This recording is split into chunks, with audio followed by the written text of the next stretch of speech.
নিজের মেয়ের বয়সী অভিনেত্রী সারা অর্জুনের খোলা কাঁধে চুমু খেয়ে কটাক্ষের শিকার বর্ষিয়ান অভিনেতা রাকেশ বেদি। সম্প্রতি এক অনুষ্ঠানে উপস্থিত হয় তারা দুজন। সিনেমার প্রচারে দুই তারকা একই মঞ্চে উপস্থিত থাকলেও এক মুহূর্তে ঘটে যায় এমন ঘটনা যা সোশ্যাল মিডিয়ায় রীতিমতো ঝড় তুলেছে। অফ শোল্ডার পোশাকে সেদিন সেজেছিলেন সারা। রাকেশ সেই অনুষ্ঠানেই উপস্থিত। সকলের সামনে মঞ্চে উঠে সারার খোলা কাঁধে চুম্বন করেন রাকেশ।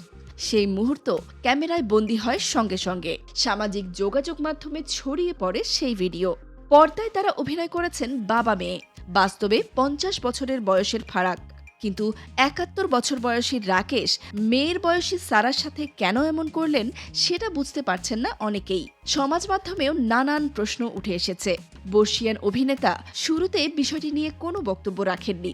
কটাক্ষ বাড়তে থাকায় তিনি নীরবতা ভাঙেন। রাকেশ বেদি জানান, সারা আমার অর্ধেক বয়সেরও কম এবং ছবিতে আমার মেয়ের চরিত্রে অভিনয় করেছে।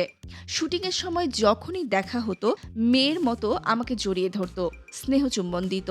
আমিও সেটাই করেছি। এর মধ্যে অনেকেই অশ্লীলতা খোঁজার চেষ্টা করছেন।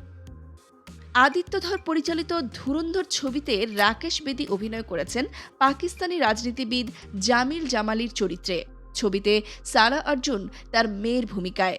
ছবিটি তাকে যেমন অভিনয়ের জন্য নতুন করে আলোচনায় এনেছে, তেমনি এই বিতর্কের কারণেও তাকে কেন্দ্র করে নতুন চর্চা শুরু করেছে।